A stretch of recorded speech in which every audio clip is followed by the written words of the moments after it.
The autumn air carried a sharp bite that evening, the kind that warned of winter's approach and made people walk faster toward the warmth of home. The city's evening rush had faded into a tired murmur, leaving behind only scattered souls waiting at bus stops and walking dogs down quiet streets. At the corner of Maple and Fifth, beneath a flickering streetlight that buzzed like a dying mosquito, stood a young girl named Emma, her dark brown eyes watching the empty road for any sign of the number 12 bus. Emma was 11 years old, with tight coils of black hair pulled into two neat puffs on either side of her head, secured with bright yellow ribbons her mother had tied that morning. Her school uniform, a navy blue sweater and plaid skirt, showed signs of careful maintenance. Patches sewn with precision, hems let down as she grew, everything clean despite being worn nearly every day for 2 years. In her arms, she clutched a battered backpack decorated with fading stickers of butterflies and stars. Life had taught Emma lessons that most children her age never had to learn. Her mother, Grace, worked as a live-in maid for the Henderson family in the wealthy district across town, cleaning their sprawling home and caring for their needs 6 days a week. Emma stayed with her grandmother during the week and saw her mother only on Sundays, their one precious day together. Those Sundays were filled with Grace's gentle wisdom, stories of perseverance, and quiet reminders that kindness cost nothing but meant everything. The temperature continued to drop as the evening darkened. Emma pulled her thin jacket tighter around her shoulders, wishing she had worn the heavier one that morning, but it had a broken zipper, and her grandmother hadn't yet found time to fix it. As she shifted from foot to keep warm, she noticed a figure approaching from down the street, a man moving with a slight limp, each step deliberate and measured. He was an older black man, perhaps in his 60s, wearing a worn leather jacket covered in patches and pins that caught the streetlight's glow.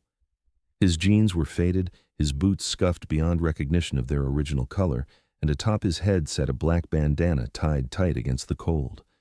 But it was his presence that struck Emma most, something weathered yet dignified, like an old oak tree that had survived countless storms. The man reached the bus stop and nodded at Emma, a small gesture of acknowledgement that she returned with a shy smile. He leaned against the shelter's metal frame, pulling his jacket closer and exhaling visible breath into the cold air. Emma noticed his hands, rough and scarred, trembling slightly as he patted his pockets with growing urgency. If you believe in the power of observation, in trusting your instincts, and in the courage it takes to speak up when something feels wrong, then pause for a moment. Like, comment, share, and subscribe to Black Iron Tales. Tell us in the comments where you're watching from today, because this story will remind you that heroes come in all sizes, and sometimes the smallest voices carry the most important messages. The number 12 bus appeared around the corner, its headlights cutting through the darkness. Its brakes hissed as it pulled to the curb, doors folding open with mechanical efficiency.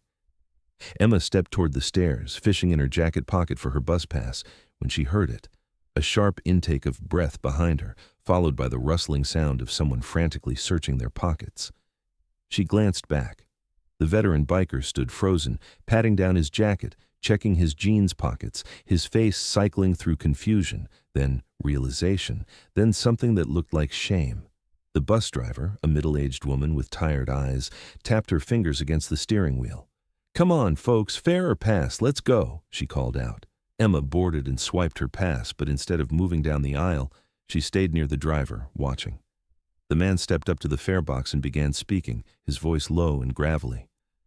"Ma'am, I apologize. I seem to have lost my wallet somewhere." "No wallet, no ride," the driver cut him off. "I hear it every day. Step aside if you can't pay." "I'm a veteran, ma'am. I just need to get to the VA hospital for my appointment." "Sir, I don't make the rules. You need exact change or a pass. That's it." Behind the man, two passengers waiting to board began muttering. One checked his watch dramatically. Another sighed loud enough to be heard from the street. The veteran's shoulders sagged slightly, and he began backing down the stairs. Emma's hand moved before her mind fully caught up. She reached into her jacket's inside pocket, where she kept her emergency money, a carefully folded $5 bill her mother had given her 2 weeks ago. "For emergencies only, baby," Grace had said. "Only when you really, truly need it." "Wait," Emma said, her voice small but clear.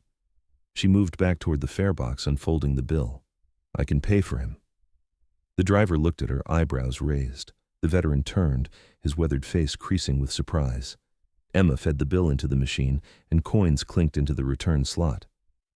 "Go ahead, mister," Emma said softly, gathering the remaining coins. For a moment, the man just stared at her. His eyes, dark brown and deep with experience, seemed to shimmer with emotion held firmly in check. He swallowed hard. "Little sister," he said, his voice rough, "you didn't have to do that." "My mama says we help when we can," Emma replied simply. "Please, sit down." The veteran nodded, unable to speak further, and made his way down the aisle. Emma followed, choosing a seat near the middle while he settled a few rows back. She didn't look at him again. Her mother had taught her that real kindness was quiet, offered without expectation. As the bus rumbled through the city streets, Emma pressed, her forehead against the window, watching the familiar landmarks pass by. She thought about her mother, probably finishing up the Hendersons' dinner dishes right now, her hands red from hot water. She thought about her grandmother waiting at home with a pot of soup that would have to stretch for both dinner and tomorrow's lunch. She thought about the $5 she'd just spent and hoped there wouldn't be an actual emergency before her mother could give her more. But even as worry flickered through her mind, she felt certain she'd made the right choice. What Emma didn't notice was the veteran watching her from several rows back, studying the careful way she held her worn backpack, the patches on her uniform sweater, the yellow ribbons that spoke of someone who loved her. He saw in her something that had become rare, pure, uncomplicated goodness offered without calculation. His name was Marcus Webb, and he had stories etched into every line on his face. 25 years in the Marine Corps, 3 tours in Iraq, 2 in Afghanistan, and a Purple Heart earned when an IED tore through his convoy and left him with a damaged leg and memories that woke him screaming some nights. After his discharge, he'd found brotherhood in a motorcycle club, other veterans who understood what it meant to return home to a country that had moved on without you. Marcus had been on his way to the VA hospital for his monthly checkup when his wallet had slipped from his pocket somewhere on the street. He'd only realized it when he reached the bus stop, too far to walk back on his damaged leg. And then, this child, this beautiful black girl with ribbons in her hair, had saved him from humiliation without hesitation. He reached into his jacket's inner pocket, where he kept a business card. Marcus was more than just an old biker. After leaving the Marines, he had used his military benefits to earn a business degree and had eventually opened a community center in a struggling neighborhood, a place that offered job training, GED programs, and support services for veterans and at-risk youth. It had taken him 15 years to build, funded through grants and his own tireless advocacy. The center had changed hundreds of lives. When the bus reached Emma's stop on the edge of Riverside, the neighborhood where most of the city's working poor lived in cramped apartments and shared homes, she stood and made her way to the front. Marcus rose as well, following at a distance. Something compelled him to see where this girl went, to know more about the child whose simple act had touched something deep in his heart. Emma stepped off the bus and began walking down a street lined with small houses, their paint peeling but their yards tended with care. Children's bikes leaned against fences. Gardens showed evidence of loving attention. This was a neighborhood where people struggled but refused to surrender their dignity. She reached a tiny house set back from the street. Its yellow paint faded to cream, its roof patched with mismatched shingles. A small garden in front held the brown remnants of summer vegetables, and a wind chime made from recycled cans tinkled in the evening breeze. Emma pushed open the chain-link gate and headed toward the front door. Marcus stopped at the edge of the property. He watched as the door opened and an elderly woman appeared, Emma's grandmother, he assumed, with silver hair and a gentle face that broke into a smile at the sight of her granddaughter. The two embraced and Emma disappeared inside. He stood there for a long moment, thinking. Then he pulled out his phone and made a call to a friend who was resourceful. By the time Marcus reached the VA hospital in an Uber, he had the information he needed. The family's name was Johnson. Emma lived with her grandmother, Dorothy Johnson, while her mother, Grace, worked as a live-in maid. They survived on Grace's modest income and Dorothy's small Social Security check. Emma attended Riverside Elementary, where she was an honor student despite the challenges. The grandmother had medical issues that limited her ability to work. They lived paycheck to paycheck, one emergency away from crisis. Marcus spent his doctor's appointment only half listening, his mind turning over an idea that had taken root the moment Emma had paid his bus fare. By the time he left the hospital that evening, he knew exactly what he needed to do. The next morning, Marcus stood at the door of the yellow house on Riverside Avenue, his motorcycle parked at the curb, holding a bouquet of flowers and wearing clean jeans and a button-down shirt under his leather jacket, his service pins prominently displayed. His heart hammered in his chest. Dorothy Johnson answered the door, her eyes widening at the sight of the large biker standing on her porch. "Good morning, ma'am. My name is Marcus Webb. I'm looking for a young girl named Emma. Is she home?" Dorothy's expression shifted to protective suspicion. "What business do you have with my granddaughter?" "Ma'am, I promise you it's good business. Your granddaughter helped me yesterday evening, and I'd like to speak with her and your family about it, if I may." Something in his tone, or perhaps the genuine emotion in his eyes, made Dorothy pause. She studied him, taking in the military pins, the respectful posture, the flowers held almost awkwardly. "Wait here," she said, and closed the door. Marcus waited, anxiety building. The door opened again. This time, Emma stood beside her grandmother, her eyes going wide with recognition. "You're the man from the bus." "Yes, little sister, I am. May I come in and talk with you and your family?" Dorothy stepped aside, gesturing him into their small living room. The space was immaculate despite its age, everything worn but clean, filled with family photos and handmade decorations that spoke of love, stretching dollars as far as they could go.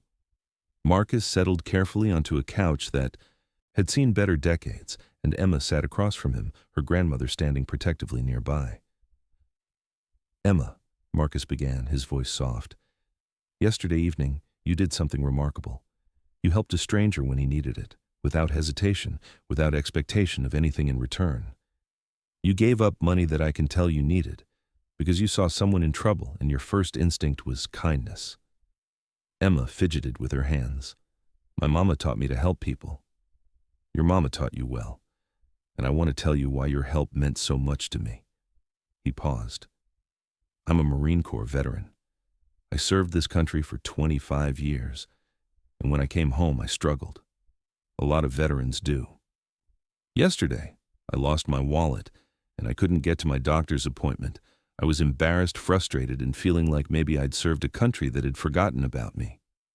He leaned forward. "And then you stepped up. You didn't see a scary biker or a broken-down old man. You saw someone who needed help, and you helped. You reminded me why I served in the first place, because this country has people like you in it." Emma's eyes glistened. Dorothy's hand moved to her chest.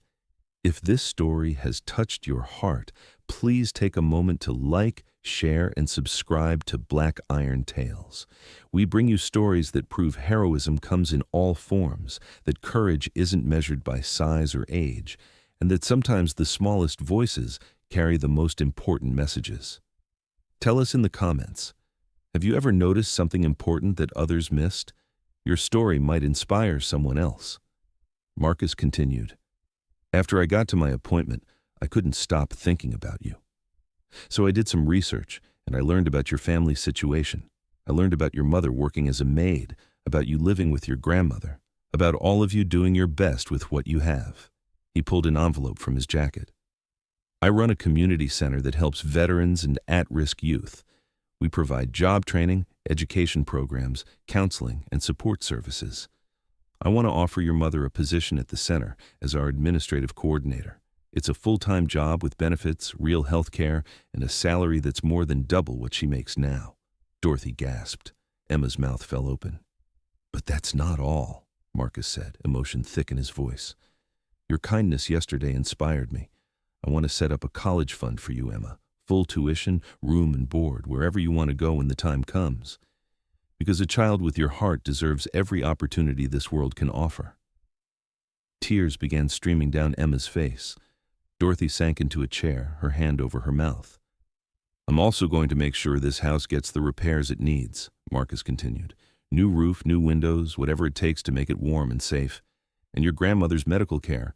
I have connections at the VA who can help her get the treatment she needs." "Why?" Emma whispered. "Why are you doing all this?" Marcus walked over to her, kneeling so they were eye level. Because yesterday you gave me something money can't buy. You gave me hope.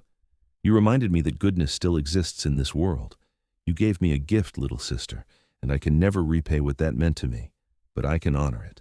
I can make sure that your kindness comes back to you 100-fold.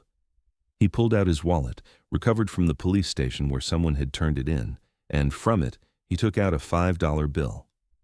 This is your $5. I tracked it down because I wanted you to have it back. Keep it. Remember that the smallest act of kindness can create ripples you can't imagine. Emma took the bill with trembling hands and then threw her arms around Marcus's neck, sobbing. He held her gently, his own eyes flowing freely now, all the walls he'd built around his heart finally crumbling in the face of this child's pure goodness. Dorothy wept quietly in her chair, and in that small living room in Riverside, something beautiful happened. A family that had struggled so long finally received the break they desperately needed. A veteran who had felt forgotten found new purpose, and a little girl learned that kindness is never wasted. The following weeks unfolded like a dream Grace could barely believe was real. When Marcus contacted her at the Hendersons' house and explained everything, she'd thought it was a scam. But when she met him in person, saw the legitimate business registration, spoke with his lawyer about the college fund paperwork, she finally allowed herself to believe. She gave her notice to the Hendersons and started her new position at Marcus's community center. The job was challenging but rewarding. She coordinated services for veterans and their families, matching them with resources. For the first time in her adult life, Grace had health insurance, a retirement plan, and came home to her daughter every single night. The house on Riverside Avenue received its repairs. A crew of volunteers from Marcus's motorcycle club, all veterans themselves, replaced the roof, installed new windows, fixed the plumbing, and painted the exterior a cheerful yellow. Dorothy's arthritis received proper treatment, and her blood pressure stabilized with medication she could finally afford. Emma continued to excel in school, now with a quiet confidence that came from security. She knew she had a future, that college was not a dream but a certainty.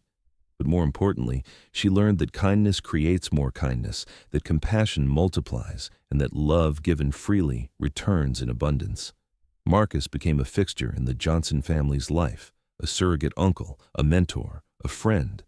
He taught Emma about service and sacrifice, shared his military stories, and encouraged her dreams. He showed her that strength comes in many forms and that real heroes are people who help others simply because it's right. On Sundays, when the Johnsons gathered for dinner, they often invited Marcus to join them. Around their table, with food enough to share and warmth enough to spare, they'd tell the story of how they found each other, about a cold evening at a bus stop, about a lost wallet and a $5 bill, about a little girl who saw someone in need and didn't hesitate to help. Thank you for watching. If this story reminded you to trust your instincts, to speak up when something feels wrong, and to never underestimate the power of paying attention, please share it. Subscribe to Black Iron Tales for more stories that prove heroes are everywhere. Courage comes in all forms, and sometimes the smallest person in the room has the biggest impact. Tell us in the comments, what would you have done in Emma's place? Emma kept that $5 bill in a frame on her bedroom wall, a reminder of the night everything changed. When friends asked about it, she'd smile and tell them it was the best investment she'd ever made. $5 that bought hope, that purchased dignity, that paid for a future she'd once thought impossible. And sometimes, late at night, she'd stand before that framed bill and whisper a thank you to whatever force in the universe had brought Marcus Webb to that bus stop on that cold October evening. Because in helping him, she'd discovered something profound, that we save ourselves by saving others, that we lift ourselves by lifting those around us, and that the true measure of a person isn't what they have, but what they give away.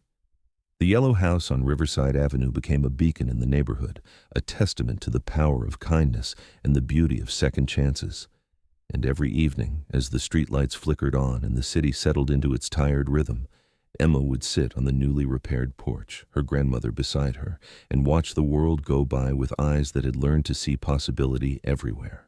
Because she had learned the greatest lesson of all, that love multiplies, that kindness echoes, and that the smallest act of compassion can change not just one life, but many. rippling outward like waves on a pond, touching shores we can't see, creating beauty we can't imagine. All because a little girl with yellow ribbons in her hair decided that helping a stranger mattered more than holding on to $5. All because she chose kindness when she could have chosen indifference.